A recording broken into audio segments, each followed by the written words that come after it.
il y a une question qui a été posée sur la volonté du régime d'aller coûte que coûte au référendum. Et on se pose la question de savoir quelle serait l'attitude ou la position de la coalition.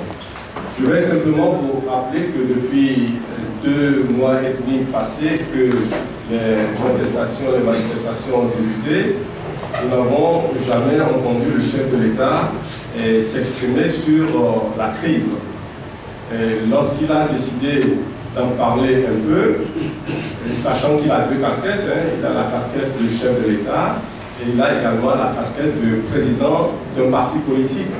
Donc il a décidé de prendre la casquette de président du parti politique pour s'exprimer. Alors qu'il sait parfaitement comment s'adresser au peuple togolais. Il le fait le 31 décembre parfois, il le fait le 26 avril parfois, avec la solennité qu'il faut.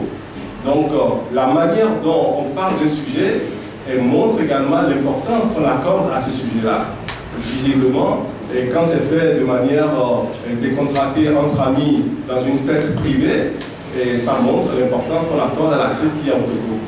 Ensuite, c'est à cette occasion qu'ils annoncent, ils affirment qu'ils vont maintenir leur cheminement vers le référendum, en mobilisant donc les troupes propres à leur parti, disant qu'ils font bloc, qu'ils sont soudés pour aller à ce référendum.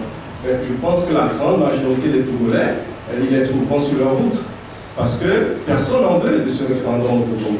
Personne ne veut ce que contient les textes qu'ils ont souverainistement élaborés en introduisant même des clauses, des articles, je parle de l'article 158, en dehors de toute procédure normale.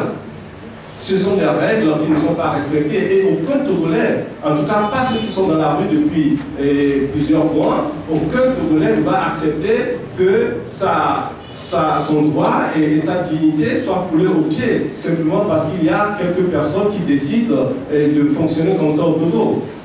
Je pense que les gens ne se rendent pas compte de la détermination qui unit les partis de l'opposition et également la force qui pousse les Togolais qui ont été violentés et qui sont blessés et qui sont sur les lits d'hôpital et qui fuient le lit d'hôpital parce qu'ils ont peur d'être arrêtés.